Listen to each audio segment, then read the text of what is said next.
بص يا ابني، النهاردة هقولك على حاجة ممكن تغير تفكيرك في الكمبيوتر والبرمجة كلها. في نظام تشغيل ناس كتير بتخاف منه وناس تانية بتعتمد عليه كل يوم. النظام ده اسمه لينكس. لو سمعت عنه قبل كده أو حتى ما تعرفش هو إيه، يبقى اسمعني للآخر.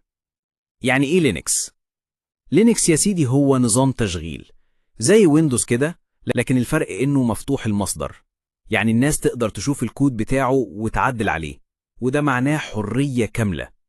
والأهم من كده إنه مجاني 100%، يعني مش هتدفع حاجة علشان تستخدمه. مين اللي بيستخدم لينكس؟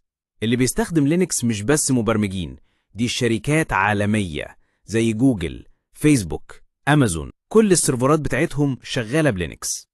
ليه؟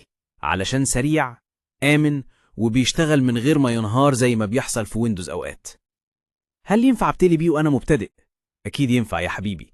في نسخ من لينكس معمولة مخصوص للمبتدئين زي أوبونتو لينكس منت، سهلة في الاستخدام وشكلها مريح، وممكن تنزلها جنب ويندوز وتجرب من غير ما تخسر حاجة. فرق لينكس عن ويندوز، خليني أقول لك كده بكل بساطة. لينكس مجاني، ويندوز لأ. لينكس آمن جدا، نادرا ما تلاقي فيروس، شغال على أجهزة قديمة بسهولة، بس في نفس الوقت مش كل الألعاب بتشتغل عليه. فلو أنت جيمر فكر الأول. لو حاسس إنك عايز تبدأ في مجال التكنولوجيا أو البرمجة، يبقى ابدأ من الصح وجرب لينكس. افتح دماغك وابدأ تتعلم حاجة جديدة، وما تنساش يا ابني، العلم عمره ما بيخسر حد.